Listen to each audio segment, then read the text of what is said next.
Ora, viva, muito boa noite e seja bem-vindo ao debate político hoje, sexta-feira, 6 de junho, de 2025, caro telespectador.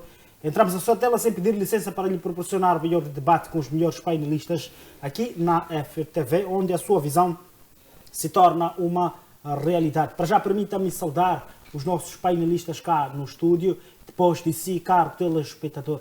E já passo a saudar, muito boa noite, Marcelino Pangaia, seja bem-vindo ao debate político.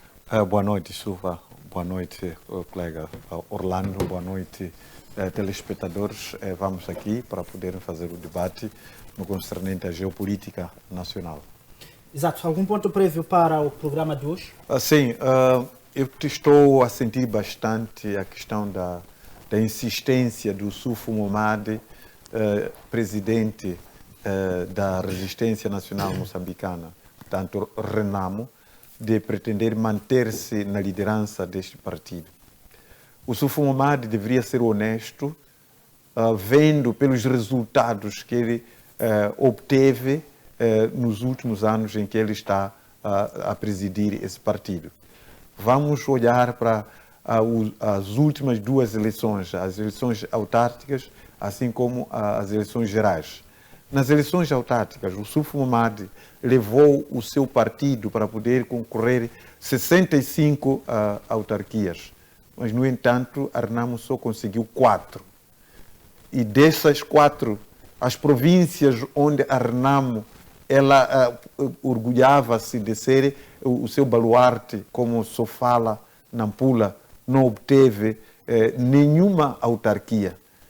É absurdo que a RENAMO ela não tenha conseguido pelo menos uma autarquia ou mais na província de Sofala e na província de Nampula, sobretudo Nampula, onde o Sufo Momade ele é natural. Ele não conseguiu fazer-se eleger em nenhum município.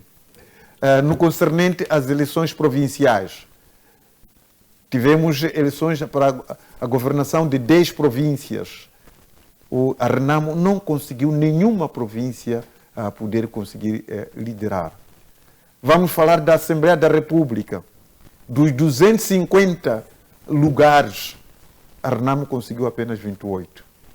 Então, esses resultados, de alguma forma, refletem o fraco desempenho da própria liderança.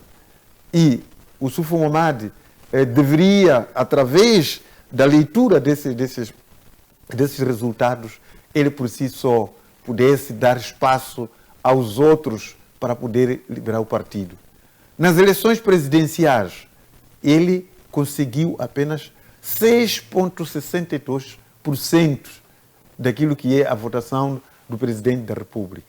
Mais uma vez, essa negação que a sociedade moçambicana está a fazer para ele é um ponto que o Sufo Momade deve considerar e deixar o lugar à disposição.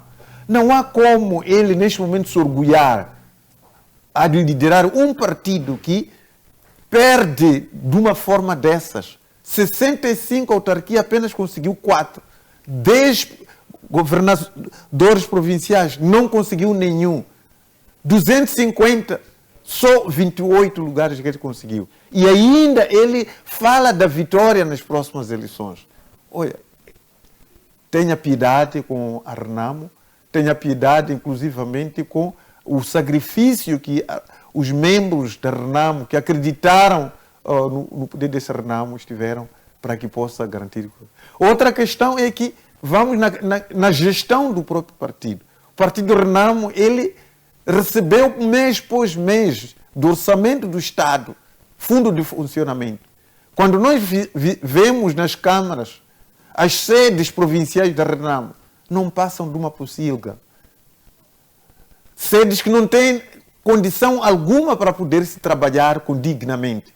Lembramos um dos deputados que acabou saindo da RENAMO para o Podemos, dizia de que Manica, quando ele estava a trabalhar lá, até ele ofereceu o respectivo laptop, porque não havia lá computador, não havia lá papel. Mas, no entanto, a RENAMO vem recebendo valores avultados para o seu funcionamento. Quer dizer que, mais uma vez, mesmo em termos da gestão do próprio partido, podemos colocar aqui numa questão de 0. Quando comparamos o gabinete que foi mostrado na televisão, o gabinete do próprio Yusuf Momad, um gabinete de um país do primeiro mundo. Mas isso é egocentrismo. Como é que pura simplesmente procura colocar condições apenas para si e deixar a base que sustenta o partido, a base que deveria criar condições para que o partido ela possa funcionar, e não tem, e cria condições só para si? O Yusuf Momad, tenha piedade com a Renamo, dimita-se, dê espaço que os outros também consigam liderar o partido. Não só essa questão, os próprios acordos que o Yusuf Momad assinou são acordos precários, acordos pícios, que de alguma forma prejudicam imensamente a reintegração dos guerrilheiros da Renamo. Então, o Yusuf Momad, há motivos suficientes para que deixe de liderar a Renamo. Continue membro, seja o assessor, seja aquele que vai ter coisa mais. Reconheça esse fracasso no seu partido, ao nível da administração do próprio partido, ao nível do seu desempenho nas eleições gerais e autárquicas, ao nível da sua imagem como o indivíduo que concorreu para o presidente, que só teve uma aceitação de 6,6% dos votantes moçambicanos. Então, mostra claramente que ninguém lhe quer. Então, por favor, o Yusuf Momad, liberte a Renamo, deixe os outros também a poder tentar, aliás, trabalhar para que isso possa ocorrer. E é preciso que também, nessa mesma senda, temos estado a dar também uma exortação ao próprio governo para que reveja, aceite rever os acordos que têm a ver com a reintegração dos guerrilheiros da Renamo. O último ponto prévio tem a ver com as centenas de motorizados. Vamos a repetir esse cenário. Centenas de motorizadas dos jovens estão apreendidas no comando provincial de Nampula. Esses jovens precisam de sobreviver e encontraram saída, adquiriram aquelas motorizadas. E hoje, o comando provincial de Nampula, através do Departamento da Polícia de Trânsito, retém nesse momento centenas de motorizadas naquele lugar, e os jovens estão aí a tentar exigir a sua restituição, mas não estão a fazer isso. Não criem conflitos, não maltratem esses jovens, devolvam as motorizadas para que os jovens mototáxis eles consigam trazer o seu pão de cada dia e sustentar a sua família. Está aí, é um círculo eleitoral onde a presidente da Assembleia da República, a Talapa, ela representa aquele município. O que diz a Margarida Talapa com relação a esses jovens que representa em Nampula, que tem neste momento as suas motorizadas apreendidas, motorizadas que seria o ganha-pão dele de cada dia. Margarida Talapa, como deputada do Círculo Eleitoral de Nampula, e esta situação está a acontecer exatamente na sua província, Margarida Talapa. Intervenha nesse assunto, para que aqueles jovens voltem a executar as suas atividades. Tem aí assim, Margarida Talapa, a sua filha também está lá no mesmo círculo eleitoral. Ainda não vi nenhum vosso pronunciamento relativamente à apreensão daquelas centenas de motorizadas dos jovens, que os jovens, não tendo emprego, eles optaram por procurar suas próprias condições. Mas, no entanto, o Comando Provincial de Nampula, através do Comando Geral, deve ser isso, reteram aquelas motorizadas. Ninguém já veio se pronunciar abertamente sobre a condenação ou não daquela apreensão das motorizadas. Mas, no entanto, a Margarida Talapa, sendo presidente da Assembleia da República, sendo deputada do Círculo Eleitoral de Nampula, onde está a decorrer este cenário, é chamada a poder intervir e trazer-nos alguma indicação do que está a acontecer efetivamente, qual é o crime que aqueles jovens cometeram para que eles possam perder o seu ganha-pão, que são as motorizadas que estão estacionadas no comando provincial de Nampula. Muito obrigado. Exato, muito obrigado Marcelino Pangaia, e também desde já passo a convidar Orlando José. Seja bem-vindo ao debate político e convido já a deixar os pontos prévios. Muito obrigado. Primeiro, saudar o painel. Boa noite ao Dr. Pangaia, boa noite ao Supa, boa noite aos telespectadores e boa noite aos internautas que nos assistem neste momento. Dizer que, em primeiro lugar, agradecer a Deus pela vida que tem nos concedido, e também nossos pésamos vai para a Zâmbia, né, que perdeu o seu ex-presidente, né, aos 68 anos de idade. E também, neste momento, vamos também endereçar a nossa indiferença sobre questões da liderança da oposição. Dizer que nesta ótica do Dr. Pangaia em relação à vida política da Renamo e do Yusuf Mahamat, neste momento é uma situação muito delicada. Isto por causa do quê? Se formos a ver, são 49 anos praticamente de uma Renamo que lutou para que Moçambique tornasse um país democrático de direito, em que, por sua vez, ela possa ser um país em que temos a liberdade financeira, econômica, social e de expressão e de livre pensamento e de sua opinião. É complicado, temos uma liderança que estamos a ver agora neste momento, acho que temos a ausência de assessores, porque um líder que não tem visão, quando temos assessores é pior ainda. Aqui não podemos olhar somente a questão da figura do Yusuf Mahamat, temos que olhar para os seus assessores. Os assessores quem são? As pessoas mais próximas que dão aconselhamento em relação à sua liderança como político. E eu tenho dito sempre aqui neste programa que o Yusuf Mahamat, meu presidente, não é chefe do Estado. Simplesmente é o líder da oposição que ambiciona a mudança e não ambiciona a estagnação ou o conformismo pelas regalias que é o fruto dos impostos dos moçambicanos.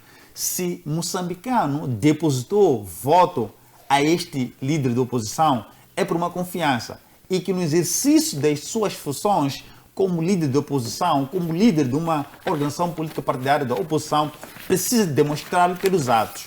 É complicado que nesta situação em que a Renamo em si praticamente está destruída, os assessores saem nas imprensas, né, a dar aqui uma retórica bonita, a dar aqui um parecer bonito, como se a Renamo tivesse uma vida que é esperançosa para este país.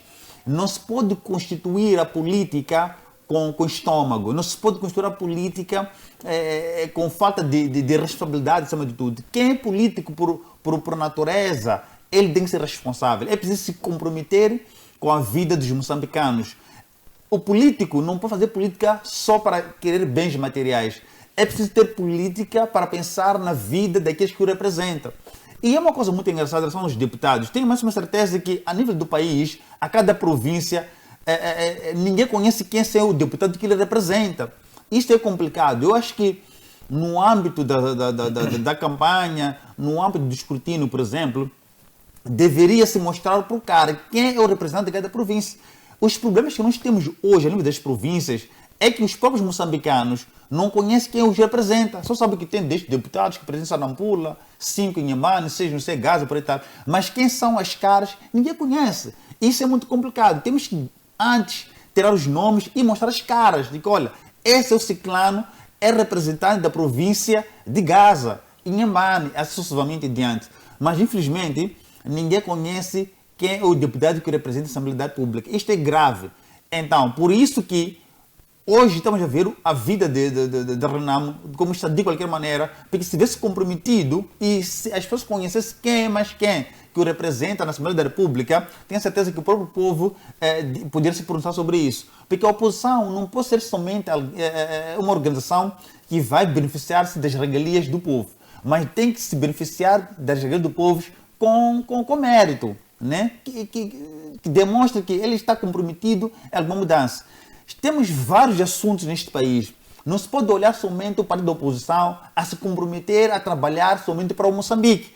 Mas qualquer organização política partidária, né, que se beneficia do orçamento do Estado, que é o fruto né, do PIB, fruto dos impostos dos moçambicanos e em diante. É preciso com que essas organizações político-partidárias se comprometam com os assuntos do povo. Não se pode, em algum momento, admitir, num país de direito democrático, onde estamos a lutar para o via desenvolvimento, mas a cada ciclo governamental parece que estamos a retroceder. Isso é grave. Isso é grave porque os políticos não estão comprometidos com as causas, mas estão comprometidos com os seus interesses individuais. E isso é muito grave. Não podemos olhar Moçambique como se fosse um celeiro a cada um, quando entender se terá benefício, introduz-se na política e tira benefícios e vai ver sua vida. Não. A cada político que está em casa, né, que está comprometido, está em exercício de atividade política partidária, ele precisa de ter uma introspecção para valer ou para pensar em que momento e qual é a sua causa, né, que está a exercer aquela atividade política. Temos escolas de qualquer maneira, a culpa sempre recai para Frelimo. Temos um país que praticamente estamos a tentar lutar na organização salarial, na questão das metodologias do ensino, em várias situações da vida. Isto tudo, mas no final a oposição só o papel dele é de acusar.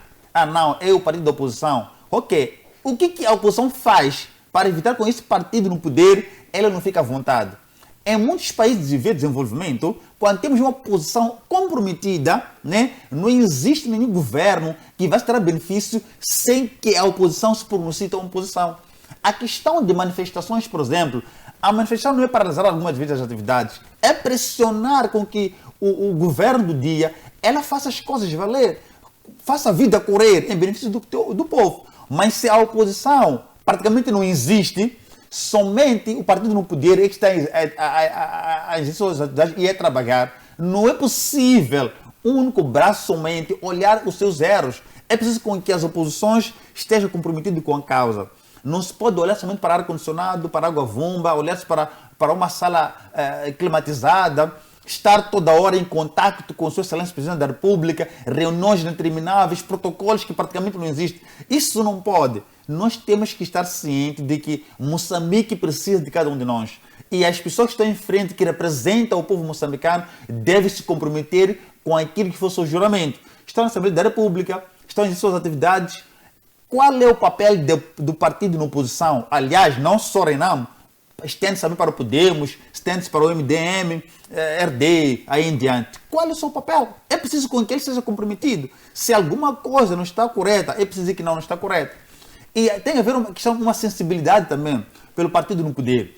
Quando muitas das vezes os partidos de oposição, elas contrariam, vamos lá, em voto de alguma coisa na Assembleia da República, não se pode correr porque somos maioritários. Não, é preciso refletir profundamente sobre pronunciamentos, né, dos que não concordam com uma votação. E por quê? Correr só porque somos maioritários, esse que estraga. O sistema parlamentarista, em algum momento, acaba estragando aquilo que é democracia. Talvez nos próximos futuros é preciso com que o sistema aqui possa mudar, né? Podemos ter um sistema presidencialista, né? Isso poderia ajudar um bocadinho a um equilíbrio da atividade política partidária e que podemos ver nosso país a mudar paulatinamente, porque assim é complicado. Então, é preciso com que os partidos da oposição tenham o seu comprometimento com a vida do povo moçambicano. É complicado vermos uma Renamo que, ao longo dos 49 anos desta luta, ela não está a demonstrar a maturidade política. Cada dia que passa, a Renamo está dividida, não existe coesão neste partido e não transmite nenhuma confiança, ainda que seja para próximos pleitos, para ter sequer um voto. Vamos ter um partido Renamo que haverá um arranjo do sistema das instituições para dar os assentos, como aconteceu nas últimas eleições. Praticamente não existe a Renamo. Está lá o nome, mas a história morreu. A Renamo está dividida. Lá dentro da própria Renamo tem pessoas que não estão comprometidas. Cada um discursa de forma diferenciada para dentro da mesma organização. Quer dizer, quem é o porta-voz real deste partido? Não sabemos. Cada um sai, pronuncia de forma diferenciada para a mesma causa. Um partido, uma organização, uma instituição organizada, o discurso desses é vertical, é uniforme, não há aqui separação. Um grupo fala isto, outro grupo fala aquilo, outro grupo fala aquilo. Então, significa que o Sufo Momad tem maus assessores e esses assessores deveriam sair, deveriam ter retirado, ignorado, serem tirados dali, ter novos assessores. O assessor é aquele que fala a verdade, é aquele que confronta o seu chefe com as verdades e dar uma orientação clara de que, chefe, temos que fazer isto. Se é a posição, nós não nos comprometemos. Não existe nenhum líder neste país, ou qualquer canto do mundo, sem um apoio. Se eu sou fumado de desfiar a classe, é que temos assessores aqui que não sabem qual é o seu compromisso com o povo, não sabem por que está ali como assessor e qual é o seu comprometimento com a vida social que estão a levar. Então, é preciso aqui exaltarmos que os assessores devem ser muito responsáveis. Tem que haver coesão entre as organizações. Nós não estamos contra a Renamo, não estamos contra a Frelimo, não estamos contra, mas estamos contra más atuações daquilo que representa o povo e que o povo não se beneficia dessas lutas. Essa desorganização, praticamente, ela acaba colocando o povo numa situação de uma incerteza. Então, temos que parar de reclamar, temos que trabalhar. Os partidos da oposição devem parar de reclamar, devem demonstrar trabalho. É preciso trazer agendas claras, com compromissos claros. Não se pode aliar por causa de fome, aliar por causa de criar ar-condicionado, querer vetor do Estado, combustível do Estado, não se pode aliar nesse sentido. Deve se aliar para uma vida justa para com o povo. Se, por acaso, a aliança não reflete aquilo que é o futuro de Moçambique, então deve-se cortar essas alianças, deve-se lutar. E quando se luta de uma forma justa, e praticamente também vão se aliar e vão haver um sentido completo de que não, aqui nós estamos esperando uma luta justa e temos que fazer de mãos dadas, fazer Moçambique. Não se pode trazer um discurso e que na prática não é. Há vários problemas neste país que precisam de cada moçambicano e principalmente essas organizações partidárias que têm a voz na Assembleia e nas reuniões do Executivo. Então nós exortamos com que possamos ter partido da oposição ou no poder comprometidos com a vida dos moçambicanos. Exato, muito obrigado, Orlando José. Eu começo mesmo contigo para quebrar o gelo. Hoje nós vamos falar aqui, caro telespectador, 3 assuntos importantes, que é a questão de crianças que vivem, crianças moçambicanas que vivem na extrema pobreza. E não só, a questão dos irmãos moçambicanos que estão nas empresas de minas chinesas e estão estes sendo submetidos a trabalhos forçados. E, por fim, vamos falar um pouco da questão dos 8 milhões de meticais que foram usados para comprar cerca de 75 computadores numa empresa de comunicação, melhor, numa instituição de comunicação, que é a Rádio Moçambique. Para já, vou começar mesmo contigo, Orlando José. Olhando para aquilo que é a situação do país, reclama-se tanto da pobreza, até porque já houveram vários programas implementados em vários governos, a questão do Parpa 1, que é programa de redução da pobreza absoluta, Parpa 1, Parpa 2, entre outros programas quinquenais que foram implementados aqui em Moçambique pelo governo, não é? A cada ciclo governativo, que era para acabar com a pobreza. E também a questão de analfabetização também, que reduziu-se significativamente, e há que congratular-se assim o governo pela política que implementou, mas sobretudo esta questão de crianças. Ano após ano a taxa de natalidade vem subindo, vem crescendo mais daquilo que era estimado. Agora Moçambique já vai a cerca de 35 milhões de habitantes, e a maior parte delas são jovens e crianças. Olhando para a situação que as crianças estão, 80% de crianças que estão a viver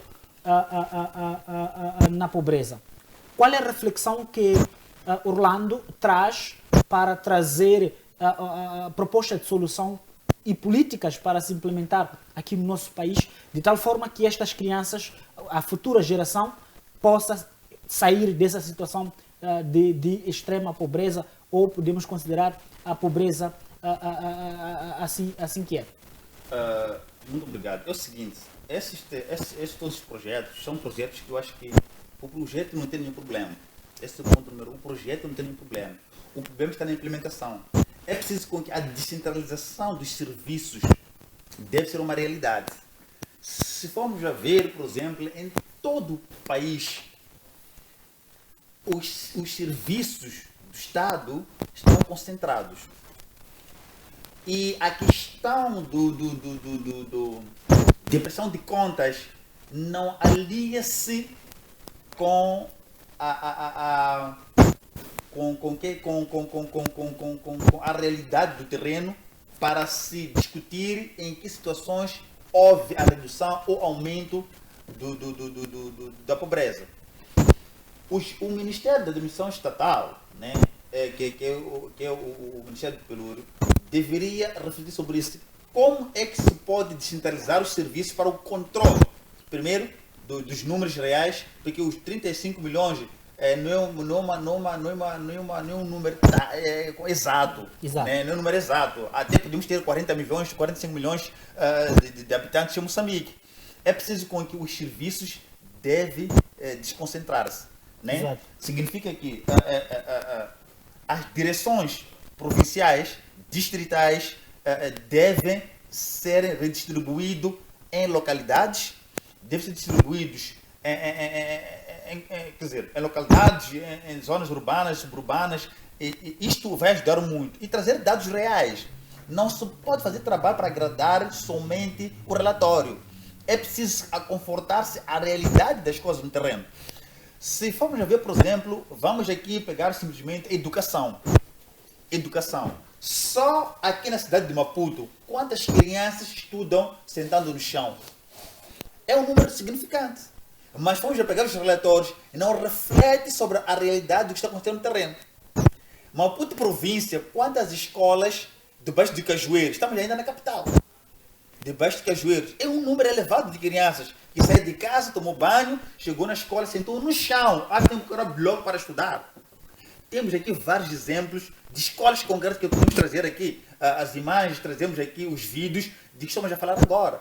Então, o que o governo está a fazer? Não se pode combater a pobreza enquanto não se olha na base das coisas. O combater a pobreza não está somente no discurso, não está somente nos projetos, está na efetivação. Né? Vamos lá, por exemplo, olharmos para Maputo província. Vamos pegar Buquiço, podemos pegar Congolote.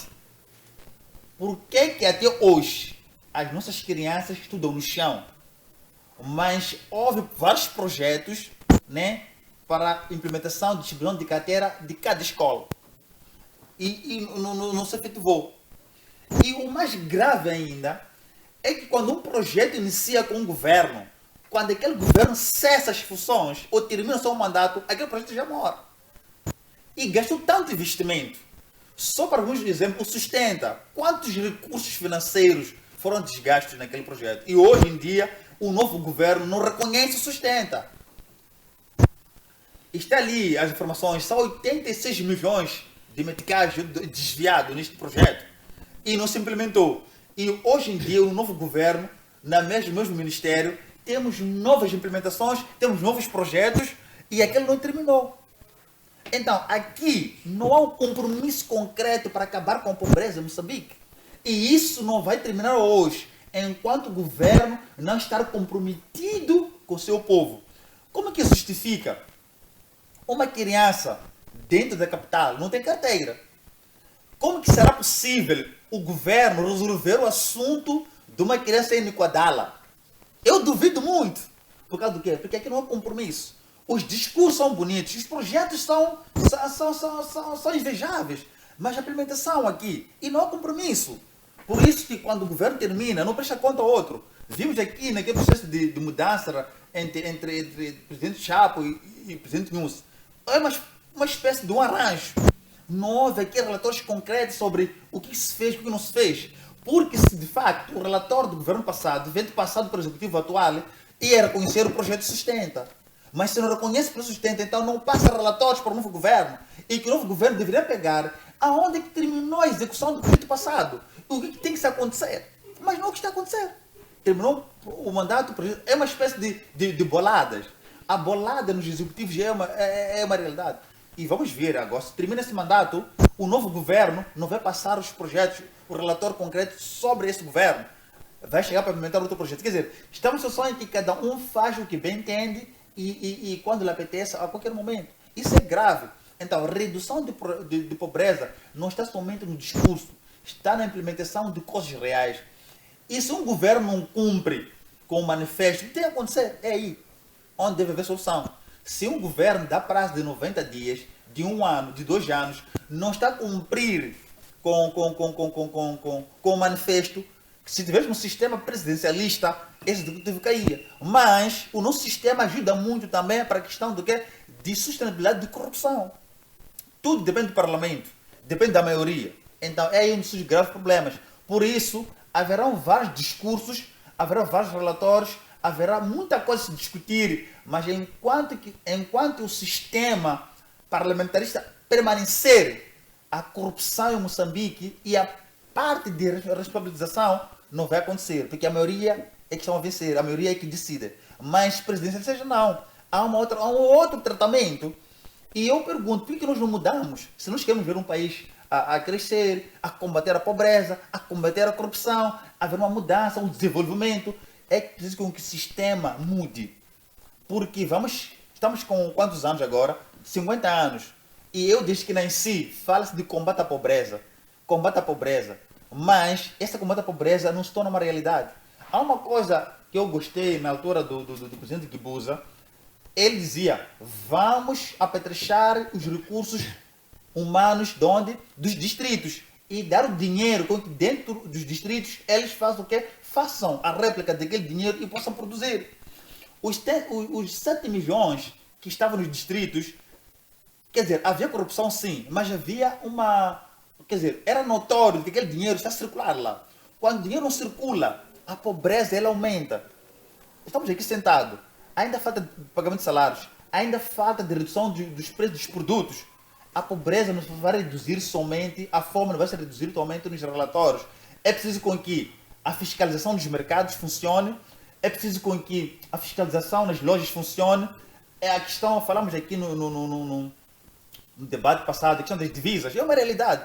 Só em 2023, Moçambique gastou 2,2 bilhões para importar arroz, por 2 vezes em 2023. Então isso é complicado. Por causa do quê? Porque há várias justificações, isso é corrupção. E as coisas não andam, a pobreza não se combate, enquanto a corrupção é o chave, é o alicerce do pilar das coisas. Então a pobreza não se pode combater enquanto quem deveria combater não está a fazer. A pobreza não se pode combater enquanto está comprometido em combater a pobreza não vai fazer nada. É preciso capacitar as pessoas e responsabilizar os ministros, as direções, a questão da fiscalização contínua, periódica, a relação ao que está acontecendo. É possível, nas escolas que não têm carteira hoje em dia, chegar lá, perguntar ao relator, dizer que não, naquela escola nós colocamos 200 carteiras, não só neste mês, neste primeiro trimestre. Chegamos lá, não há carteira. Aqui, em Matec, tem escolas de chapas arranjadas, mas tem algumas salas pintadas. Não, lá fizemos 20 escolas. Chegar lá, 20 salas. Chegar de lá, somente tem 7 salas pintadas e algumas carteiras. E qual é o problema? É que não há fiscalização. O chefe recebe o relatório, ele coloca visto.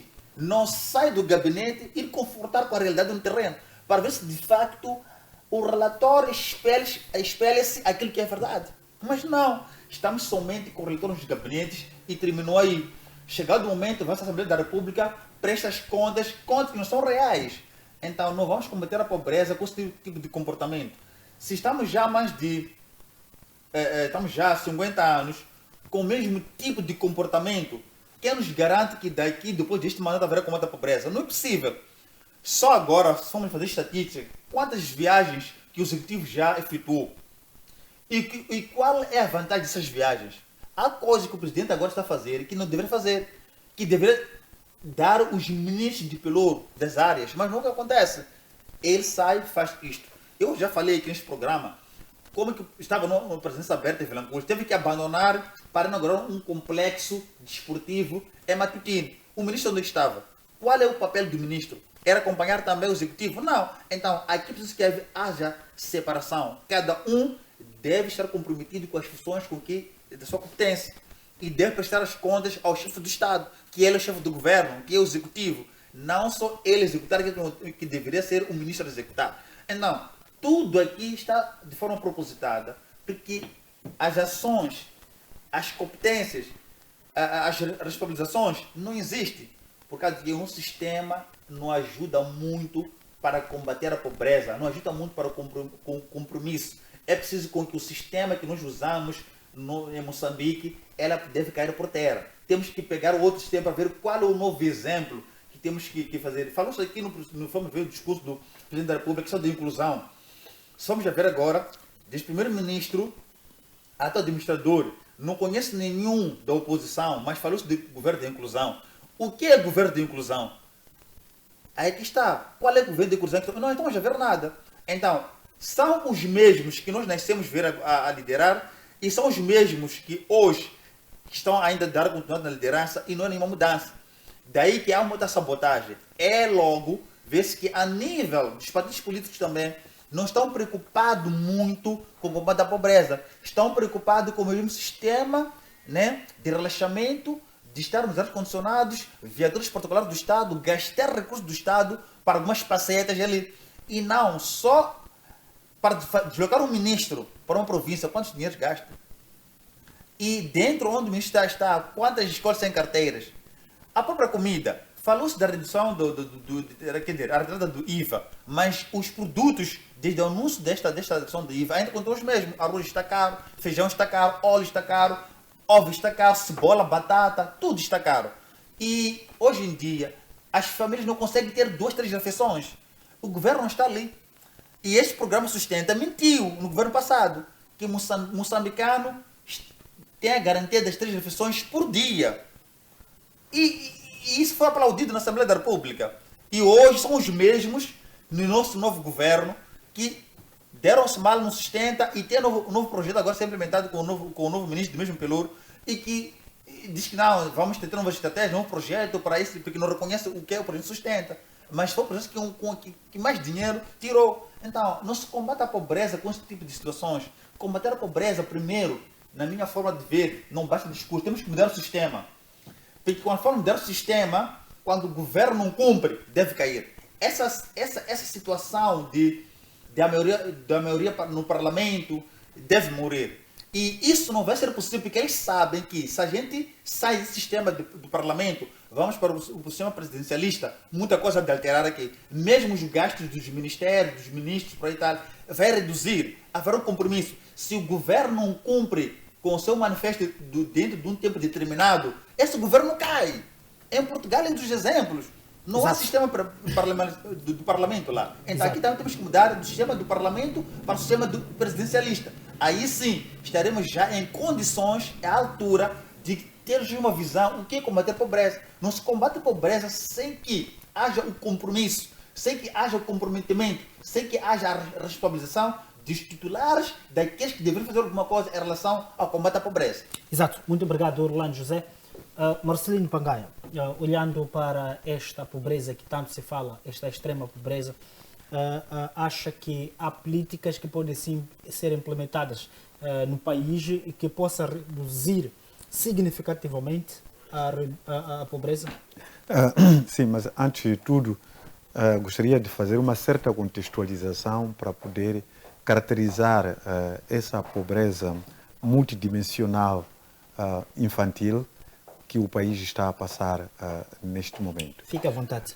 Temos que dizer o seguinte, de que nós, para podermos analisar os níveis de pobreza infantil que está a ocorrer aqui, podemos recorrer aos principais indicadores multidimensionais da pobreza, neste caso infantil. Vamos começar, por exemplo, o primeiro indicador, que é a participação.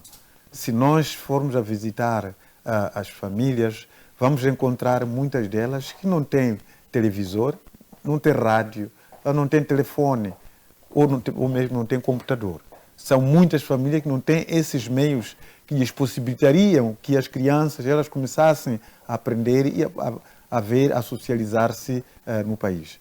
No concernente às famílias, quando nós vamos visitar as famílias, vamos ver que dentre 3 crianças, uma delas perdeu o pai.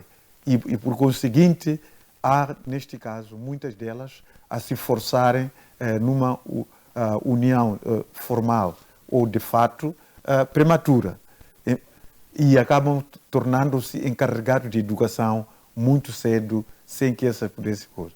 No concernente à habitação, esse é o terceiro indicador. Na habitação, o levantamento que o UNICEF, no último relatório do UNICEF que nos deu, foi de que mais de 4 pessoas partilham um quarto. Então, estamos a ver que há problemas, inclusivamente, da habitação. Como é que vamos poder conseguir educar, cuidar as crianças se estamos a ver que em 4 pessoas, em média, partilham o mesmo quarto? E a questão da cobertura dessas casas, maioritariamente, aqui o relator fala-nos de que muitas dessas casas, a cobertura é através do material precário, capim, dentre várias outras questões. A fonte de energia, praticamente a eletricidade não é algo fundamental. Maioritariamente, as crianças ou a população está a viver neste momento sem eletricidade no país. Quer dizer que estamos a ter crianças desta natureza, não têm energia, como que elas acedem à educação? Esse vamos poder ver no outro indicador. Neste caso, temos outro indicador que é a água potável. A maior parte das famílias não tem água potável. E a criança, sem água potável, como que ela vai poder se desenvolver no concernente ao líquido precioso que é para mesmo consumo, assim como para a higiene pessoal. O saneamento é outro caso extremamente difícil, que estamos longe de atingir os patamares. Em termos da saúde, a maior parte das crianças hoje não tem a rede mosquiteira e, por conseguinte, suscetíveis de poder apanhar a malária. Educação, é aquilo que nós temos estado a ver. A maior parte delas não frequentam as escolas, não estão matriculadas na escola. E, por conseguinte, está, neste caso, uma pobreza aguda que está a afetar as crianças em face desses indicadores que praticamente eles nos mostram a situação terrível que as crianças estão a passar. Por isso mesmo, temos estado a ver o trabalho infantil que está a ocorrer dia após dia. São crianças que são colocadas na rua a poder vender amendoim, a vender dentre várias até altas horas da noite. Então, efetivamente, a situação da pobreza infantil, ela é extremamente preocupante no país. Como é que podemos procurar resolver esses problemas todos no concernente a esses indicadores multidimensionais da pobreza infantil no país? Passa necessariamente pelo país aumentar a sua produtividade, por forma a garantir com que no âmbito da participação cada família tenha pelo menos algum instrumento de comunicação, como rádio e televisão e dentre vários outros. No concernente às famílias, que muitos os seus encarregados, os seus pais estão a morrer, maioritariamente por causa das guerras que nós estamos a ter no país. E a partir dali estamos a ter. Daí a necessidade de garantir com que o país esteja em paz, para que nós não continuemos a perder pais encarregados de educação que estariam ao cuidado dessas crianças. Habitação. Temos que criar políticas de habitação. Vimos há pouco tempo o Daniel Francisco Chapo a fazer o lançamento daquelas 600 casas, com 600 ou 6 mil casas que se pretende adquirir, construir. Mas, se calhar, esse não seja um projeto fiável, se não fosse, por exemplo, de criar infraestruturas em vários lugares e cada um havia de lá ir construir e da melhor forma. Então, temos esses problemas todos em que fazem com que nós tenhamos hoje crianças numa situação vulnerável a casamentos prematuros, crianças vulneráveis ao trabalho infantil, crianças vulneráveis à falta de alfabetização, dentre várias outras. O que esperamos neste caso deste país, porque esses seriam o futuro deste país. Muito obrigado. Exato. Muito obrigado, Marcelino Pangaia. Orlando José, falando na questão da pobreza, o que tem feito muitas das vezes é a busca pela sobrevivência, a busca de satisfação de necessidades humanas, e isso tem feito muitos buscarem, ou melhor, o governo também tem buscado implementar políticas para garantir a empregabilidade da população jovem e adultos, aqueles que têm a capacidade de trabalhar. Mas o que acontece é que temos visto pelo movimento migratório, a maior parte dos moçambicanos, os nossos irmãos, têm saído de Moçambique em busca de trabalho em outros pontos do mundo e não só internamente. e temos olhado significativamente a parte da migração da população chinesa para investir no território nacional. Isto faz parte da política de qualquer país, mas acontece que há moçambicanos que estão a trabalhar nas minas dos chineses e aqui reclama-se de que estes moçambicanos estão a trabalhar como se fosse escravatura. Olhando para aquilo que Moçambique, que nós todos sonhamos, olhando para as políticas que são implementadas pelo governo, o que está a falhar para que estes trabalhos que estão a ser implementados, estão a ser investidos aqui no país, sobretudo com os chineses, alguns dos moçambicanos consideram isso como se fosse uma nova colonização e uma colonização de escravatura? Muito obrigado. Há uma coisa muito chave nesta questão do estrangeiro empregar o nacional e vice-versa. Todos os países que vêm investir aqui em Moçambique, eles olham como que o governo trata os seus concidadãos. Essa é peça muito chave e fundamental. O comportamento de como os nossos líderes têm tratado os moçambicanos é a réplica dos estrangeiros que vêm tratar os moçambicanos. Não existe nenhum filho que é bem tratado pelo pai e o vizinho maltrate. Não existe nenhum pai que trata bem ao seu filho e vira uma pessoa de fora vir maltratar o filho. Não, ele para conseguir penetrar e tratar mal ao seu filho, ele olha como que o pai trata o quê? O filho. Essa questão de escravatura é uma questão que, mesmo entre nós aqui em Moçambique, é só ver mais ou menos como é que os líderes têm se comportado, têm se pronunciado, têm se posicionado em relação aos próprios concidadãos. Alguém que te garantiu um voto já é apelidado. É apelidado de ser um indivíduo, vamos lá, terrorista urbano. Só esta figura de terrorista urbano é clara escravidão. Só que qual a diferença? A diferença é que estamos dentro do nosso país. Então, quando o estrangeiro ele entra aqui, ou o moçambicano sai de Moçambique para fora, ainda que seja escravizado lá dentro, é que o próprio governo não sabe respeitar os seus próprios concidadãos.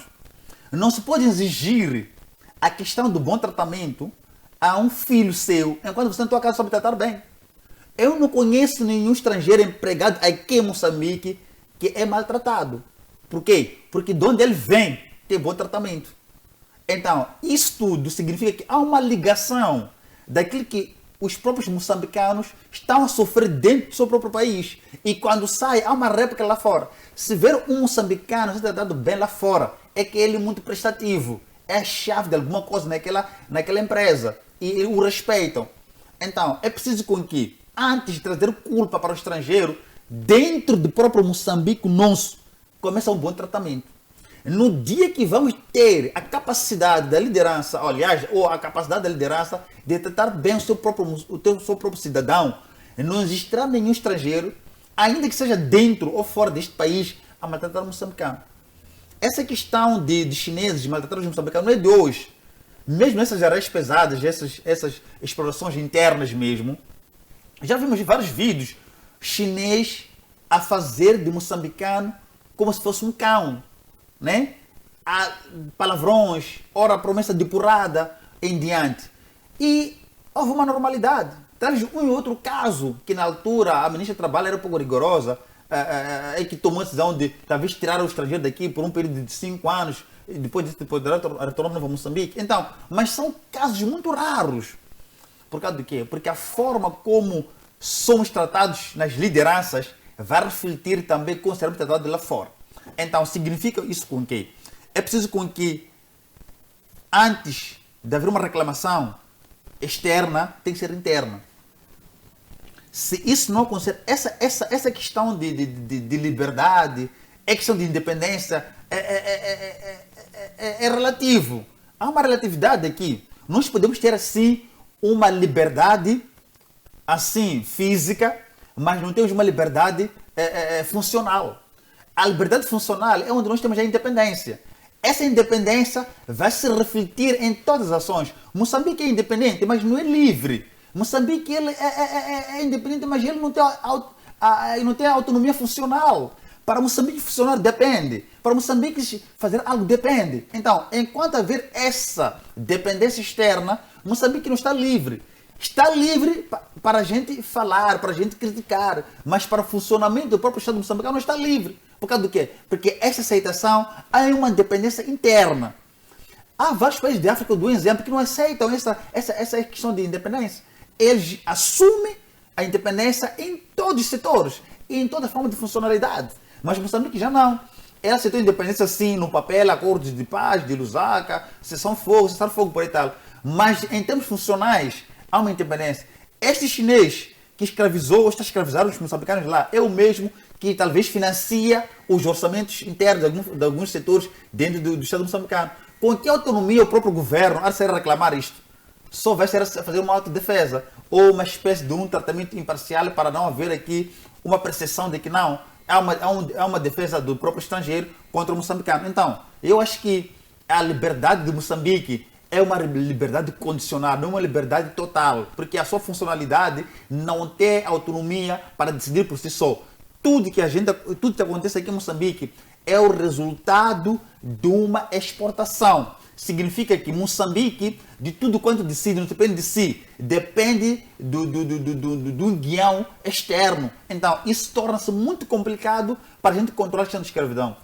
Jesus, não muito longe, aqui embaixo, aqui no Costa do Sol, naquelas obras ali, somos aí para lá, né?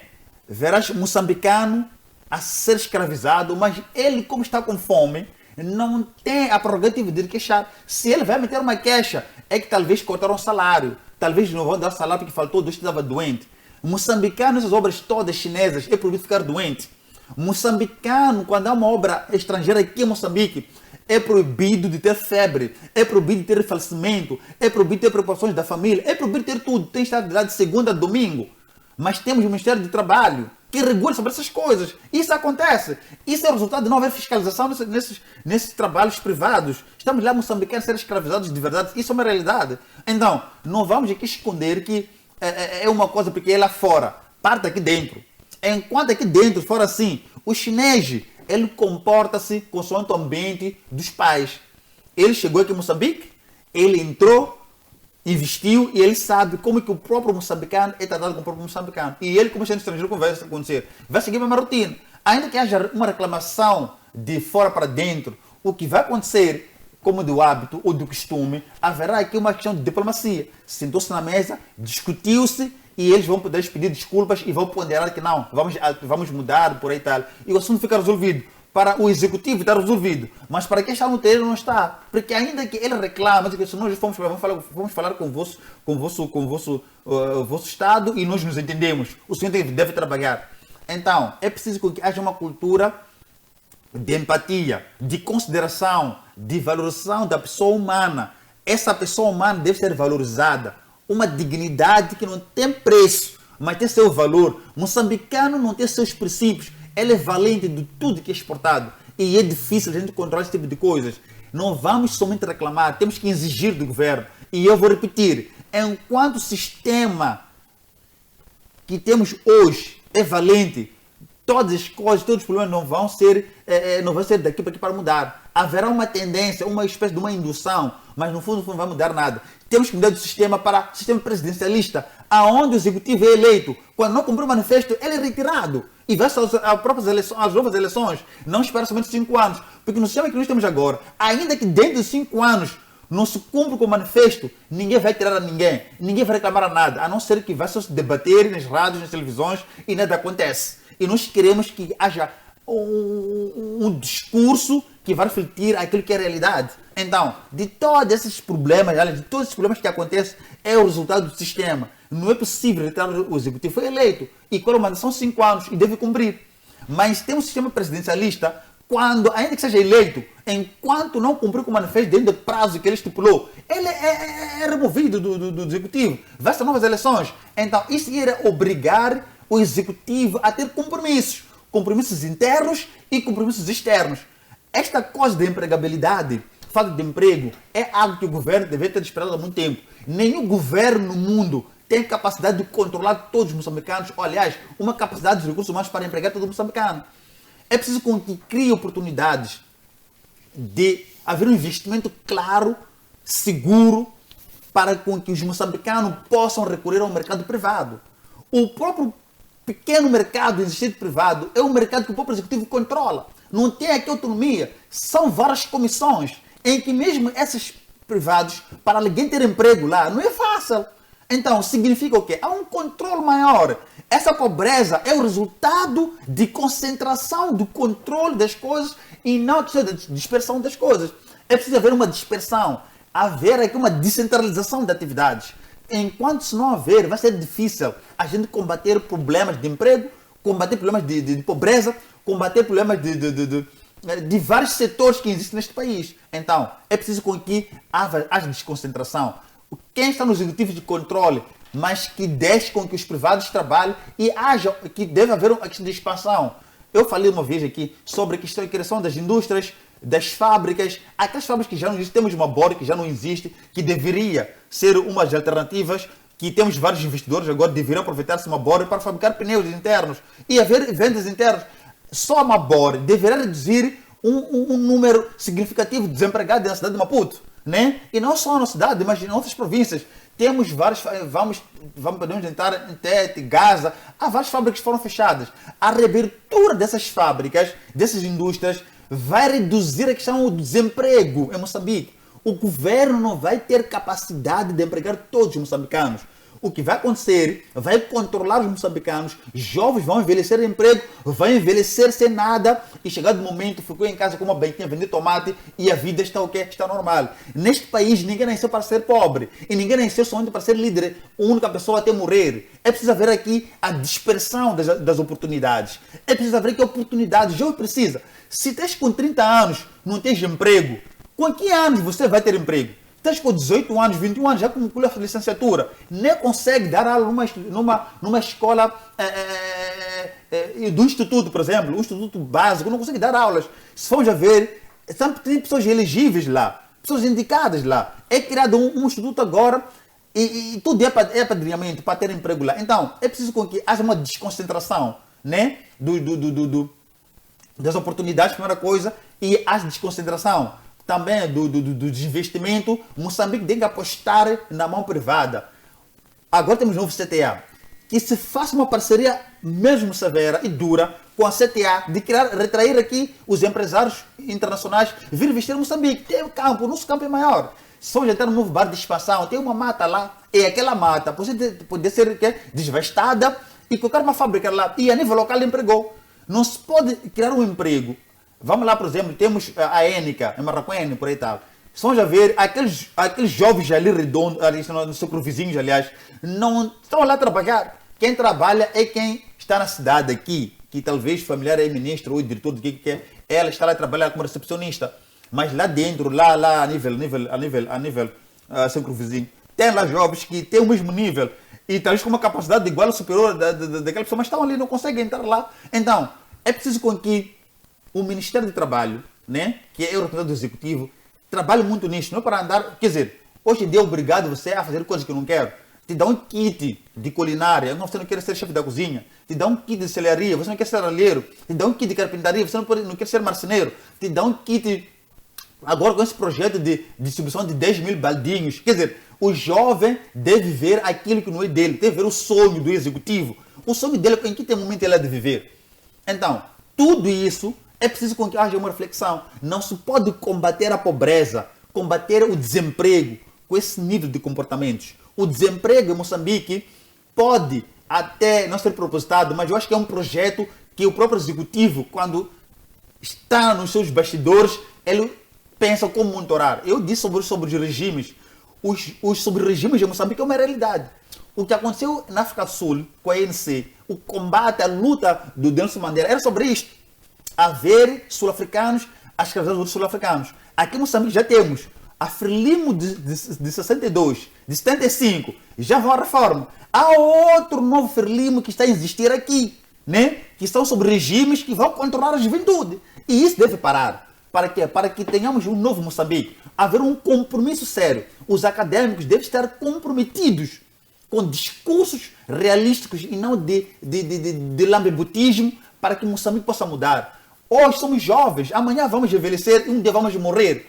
qual é o legado, qual a obra que a juventude lutou durante o percurso da vida para que o país possa desenvolver. Não estou nada. Hoje temos o que temos hoje, graças aos nossos pais que tentaram ser firmes na colonização. Mas hoje, entre nós, já não conseguimos colocar Moçambique no ponto das atenções para haver o desenvolvimento e acabar com o desemprego. Banquinha não ajuda, não elimina o desemprego. Não conheço alguém que ficou rico ou teve uma casa, teve aonde estar, com uma banquinha de tomate, vender salada, vender alface, vender cebola, alho, numa banquinha que só os produtos já vendem, não está acima de 5 mil. Aquele kit ali que é distribuído, é preciso haver sempre manutenção. Com que dinheiro a pessoa vai conseguir daqui para aqui? Então não podemos fazer isso. É preciso com que Moçambique, no mais alto nível desta nação, ele coloque Moçambique nas atenções da criação de emprego. No Moçambique, se por acaso Moçambique apostar na mão privada e haver controle, rigorosidade, teremos Moçambique diferente. Então, e eu quero que isso é possível, desde que haja vontade. Mas o sistema que nós temos em Moçambique deve sair e entrar no outro sistema. Porque estamos no momento de quê? De mutações. E essas mutações devem seguir também os sistemas que estão governando os países. Não se pode mudar as pessoas enquanto o sistema é o mesmo. Ainda que hoje saia o presidente Chapo, se por acaso o sistema é esse, aquele que vier seguirá o mesmo a mesma rotina, o mesmo caminho, porque o sistema é assim. Então, temos que eliminar o sistema para conseguirmos colocarmos as pessoas quando eles chegarem lá tendo compromisso. Se não conseguir dentro de 3, 4 anos depois do juramento, sai fora e entra outro. Exato. Obrigado, Orlando José. Marcelino Pangai, faço-lhe a mesma questão. Sim, olha, efetivamente estamos a ter relatos no que diz respeito aos maus tratos dos trabalhadores nas empresas chinesas. Há relatos que dizem respeito da questão da burla em termos do salário. Assina-se um contrato com um determinado salário e, chegado no fim do mês, está a receber outro salário, o salário mais baixo em relação àquilo que está no contrato. Há reclamações no concernente a jornadas de trabalho exaustivos. Então, quer dizer, os colaboradores praticamente, muitas vezes, têm horas de entrada e não têm horas de saída. E depois disso, as horas extras não são pagas. Por simplesmente se inicia uma atividade. Essa atividade não termina na hora, depois das 8 horas que a nossa legislação indica, 8 horas de trabalho no nosso país. Se o trabalho não termina até essa hora, então eles continuam trabalhando, mas sem que sejam remunerados as horas extras a esses colaboradores. Mas ainda temos estado a receber reclamações no concernente ao pugilismo, porradas que os chineses eles protagonizam contra os trabalhadores moçambicanos, quando existir alguma divergência ou algum trabalho, algum erro cometido por um trabalhador moçambicano, e pura simplesmente nós conhecemos o poder de caráter que os chineses eles têm e acabam estando neste momento a protagonizar pugilismos nos postos de trabalho. Há indicações de violação grosseira das leis trabalhistas por parte dessas empresas chinesas. Há neste caso, o incumprimento da tabela salarial que se estabeleceu como salário mínimo no país, que não é cumprido, e as datas de pagamento de salário. Geralmente, há empresas chinesas que o colaborador chega a trabalhar 45 dias. Quando vem receber, é o salário de 30 dias que ele está a ter, mas está lá há 45 dias trabalhando.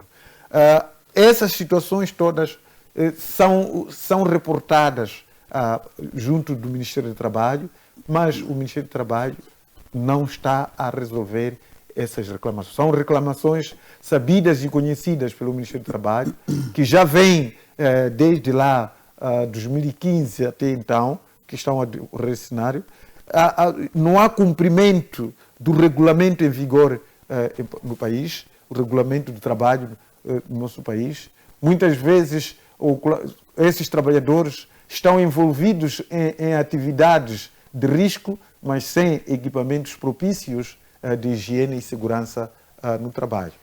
Então, os trabalhadores já têm estado ali, vimos algumas reportagens a dizer que essas situações já foram recorridas, já foram comunicadas às instituições respectivas para que possam intervir, mas até então essas situações prevalecem e não estão a ter saída no meio de tudo isso. Então, aquilo que o colega aqui estava a se referir, nós, Moçambique, já temos alguns burgueses moçambicanos, aqueles que o Alberto Joaquim Chissano ele criou depois de ter introduzido o Fundo Monetário Internacional e Banco Mundial, em que estava-se para criar a burguesia nacional. Temos tais burgueses que acumularam riquezas, mas infelizmente esses ali não estão a empreender, não estão a usar os investimentos que eles têm neste momento cativados nos bancos. Muitos deles foram colocar esses valores fora do país, não é? Simplesmente não estão a utilizar esses valores para investir em diversas áreas que poderia criar postos de trabalho a esses que estão neste momento, aliás, aos jovens no geral. No lugar, nós estamos a ter neste momento estrangeiros a chegarem no nosso país, maltratar o cidadão moçambicano. E esse cidadão moçambicano, quando vai reclamar junto das instituições de direito, nada fazem. E, para além disso, temos burgueses, temos indivíduos que acumularam muitos dinheiros que não estão a investir, foram depositar esses valores provavelmente em bancos estrangeiros ou mesmo cá internamente, mas no lugar de fazer circular esses valores, abrindo, por exemplo, machambas, abrindo, por exemplo, cooperativas de transportes, abrindo várias outras áreas, turismo, poderiam estar também a criar alguns postos de trabalho. Mas hoje só estamos à espera que o estrangeiro venha criar postos de trabalho e por conseguinte, ele dite inclusivamente as suas leis trabalhistas, dite o seu regulamento próprio nessas instituições, maltratando o nosso concidadão. Mas esse cenário deveria ser corrigido, as autoridades competentes deveriam usar isso. Comecemos agora pelo Ministério do Trabalho, para poder fazer uma auditoria, fazer uma fiscalização em todas as empresas privadas, para poder ver o cumprimento da lei trabalhista. Porque hoje, esses empresários aproveitam-se da falta de emprego para poder escravizar aqueles que estão lá a trabalhar naquilo de... Se você reclama, então vou lhe despedir e há de aparecer o outro para poder entrar. Daí que praticamente questões de exigência hoje no setor privado praticamente não existe. Não há aquelas reivindicações trabalhistas dentro das empresas privadas. Precisamente porque aquele que fala logo a seguir está a ter um despedimento, está a ter uma cessação de contrato. E daí que as pessoas hoje acabam vivendo escravizadas dentro dessas empresas e que nada podem reclamar, com receio de perder o seu emprego e poder ficar sem nada. Mas, de todas as formas, temos pessoas que estão a receber no Ministério do Trabalho para poder fiscalizar essas empresas, mas nada fazem sobre isso. Ou quando vão lá fiscalizar, encontram essas transgressões e não vêm reportar. Por quê? Porque receberam nhongas, não é? E não podem agir perante essa situação. Só para ver, muitas vezes é muito difícil hoje um trabalhador a queixar contra o seu patronato, que ele saia neste momento a ganhar a causa. Por que disso tudo? É que basta o dono da empresa chegar lá e poder bater a mesa, como a expressão tem dito, e por simplesmente o caso termina ali. São poucos trabalhadores que conseguem ganhar a causa, ainda pela justa causa. Nunca conseguem ganhar a causa, porque os próprios donos que têm o potencial de poder bater a mesa nas instituições e acabam não sendo responsabilizadas nesse âmbito. Então é preciso que se inverta este cenário o mais breve possível. Exortar aos burgueses nacionais para que criem postos de trabalho. Deixem de poder acumular vossas riquezas nos bancos. Façam circular os dinheiros que vocês depositaram nos bancos. Pior aqueles que eventualmente terão depositado valores fora do país.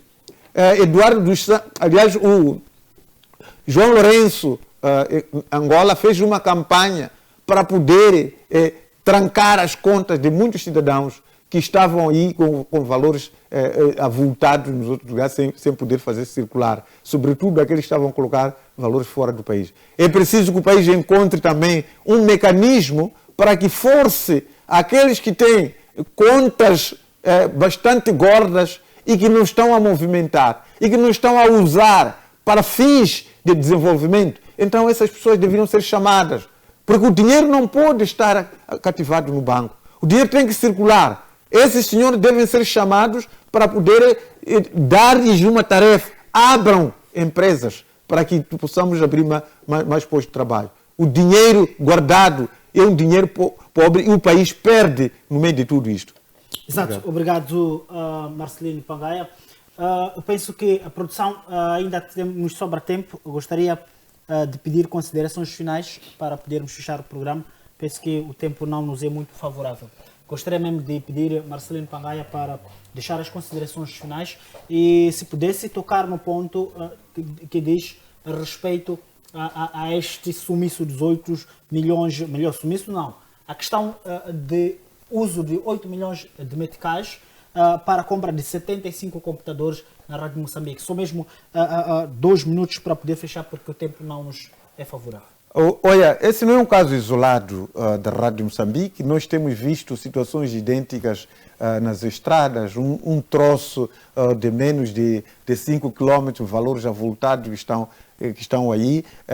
Esse é outro caso, mas especificamente este caso. Era importante que, partindo deste caso, pudesse averiguar até que medida em que esses valores efetivamente correspondem com aquilo que é o equipamento que foi comprado.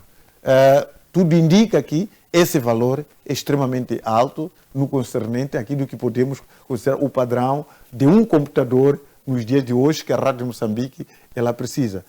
Não só tendo em conta com o fraco investimento que existe, não era necessariamente que se usasse tantos valores assim, investir tantos valores assim, para uma questão de computadores que efetivamente podia se encontrar outros computadores, talvez até com capacidades aceitáveis que a Rádio Moçambique podia precisar, sem que tivesse que gastar tanto dinheiro assim. Mas era preciso que o Tribunal Administrativo ele fosse auditar a esse concurso dessa compra e verificar efetivamente as condições técnicas desses computadores que se dizem ter comprado e, a partir dali, tomar devidas providências. No concernente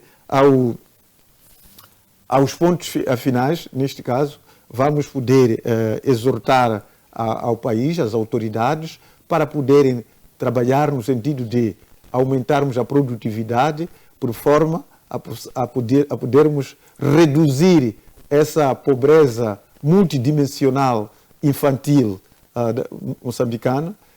Isso passa efetivamente por políticas públicas consentâneas com vista a garantir a melhoria da produtividade no país e, paulatinamente, podermos reduzir essa inconveniência da pobreza dimensional infantil. Porque são essas crianças que vão assegurar este país o amanhã. Se elas não tiverem condições adequadas para a sua formação, para a assistência em termos de saúde, para a habitação, dentre vários outros elementos, então teremos um país alienado no futuro. Exato. Muito obrigado, Marcelino Pangaia. Orlando José, as últimas considerações relativamente a este assunto.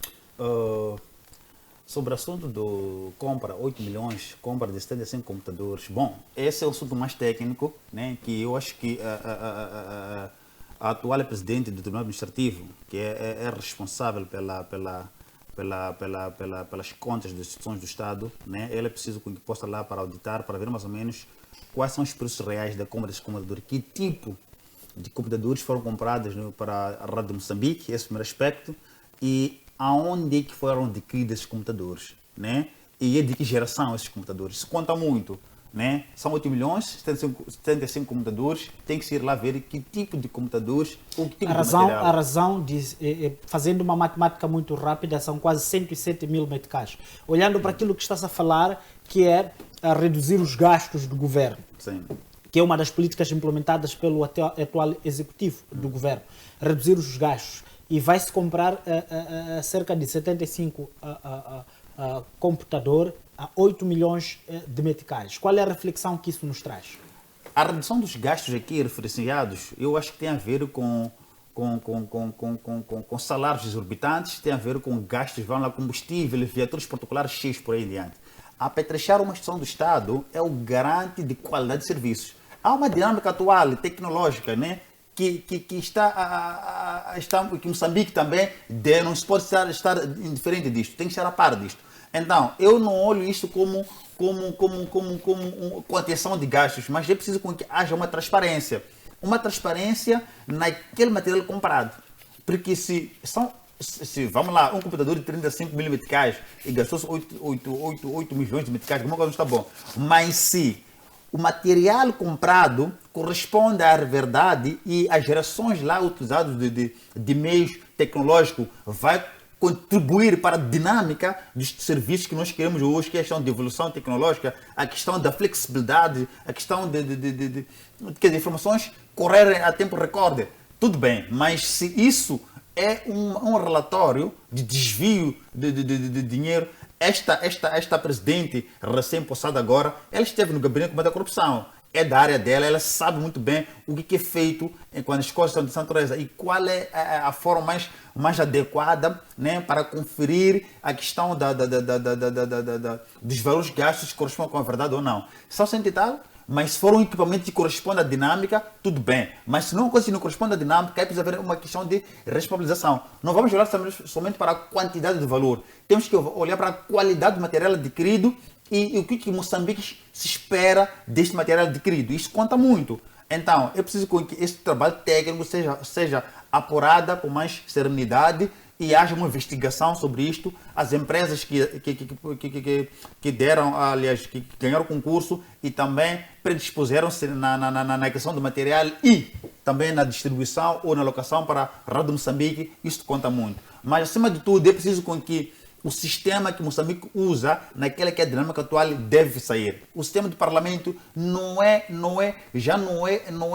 típico para a nossa realidade. Temos vários problemas, vários assuntos para resolver, mas com esse sistema não vamos resolver nada. Mas com o sistema presidencialista, é um sistema que muitos países em via de desenvolvimento agora estão a crescer. E Moçambique não pode estar fora disto. É preciso criar a dinâmica. E eu espero que nos próximos 5 anos, na revisão da Constituição da República, olha-se muito a questão da reforma desse sistema. Saímos desse sistema, entramos nos sistemas. E exaltando também ao governo que cria oportunidades, não pode controlar a juventude. Deve ter o dinheiro a circular, o dinheiro não está a circular, os serviços e bens não estão a ser pagos. Enquanto não se paga o privado, o dinheiro não anda.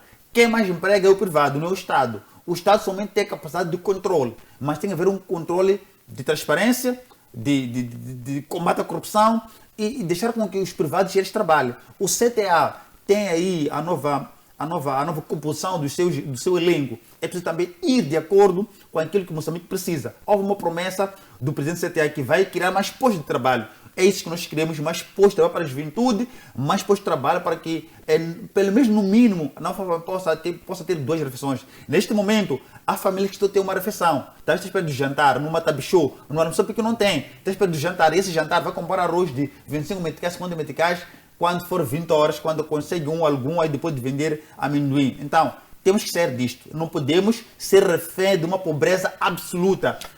Exato. Muito obrigado, Orlando José. Obrigado, Marcelino Pangaia, por nos emprestar o saber relativamente a estes temas que acabamos aqui de discutir. Caro telespectador, nós com promessas de voltar na próxima semana, sexta-feira, pontualmente 20 horas e 45 minutos. O que sempre temos dito, o que discutimos aqui é responsabilidade nossa, mas o que você entende é problema seu. Boa noite e ficamos por aqui. Até a próxima.